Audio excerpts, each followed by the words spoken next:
सियालकोट में शहरी पर तशद्दुद के 4 मुल्ज़िमान गिरफ्तार कर लिए गए। मुकदमा भी दर्ज कर लिया गया। पेट्रोल पंप मैदान जंग बन गया। रेलवे रोड पर पेट्रोल कम डालने की शिकायत करने पर अमले ने शहरी को बहिमाना तशद्दुद का निशाना बना डाला। वाक़े की CCTV फुटेज में देखा जा सकता है कि मामूली तकरार पर पेट्रोल पंप के मुलाजमीन ने शहरी को घेर लिया और उसे तशद्दुद का निशाना बनाया। मुतासर शहरी के मुताबिक उसे यरगमाल बनाकर उससे नकदी और कीमती घड़ी भी छीन ली गई। पेट्रोल पंप का मैनेजर मौके से फरार हो गया, जिसकी तलाश जारी है।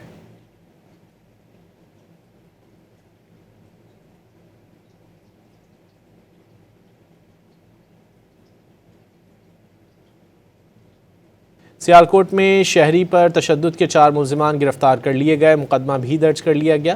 पेट्रोल पंप मैदान जंग बन गया। रेलवे रोड पर पेट्रोल कम डालने की शिकायत करने पर अमले ने शहरी को बहिमाना तशद्दुद का निशाना बना डाला। वाक़े की CCTV फुटेज में देखा जा सकता है कि मामूली तकरार पर पेट्रोल पंप के मुलाजमीन ने शहरी को घेर लिया और उसे तशद्दुद का निशाना बनाया। मुतासर शहरी के मुताबिक उसे यरगमाल बनाकर उससे नकदी और कीमती घड़ी भी छीन ली गई। पेट्रोल पंप का मैनेजर मौके से फरार हो गया, जिसकी तलाश जारी है।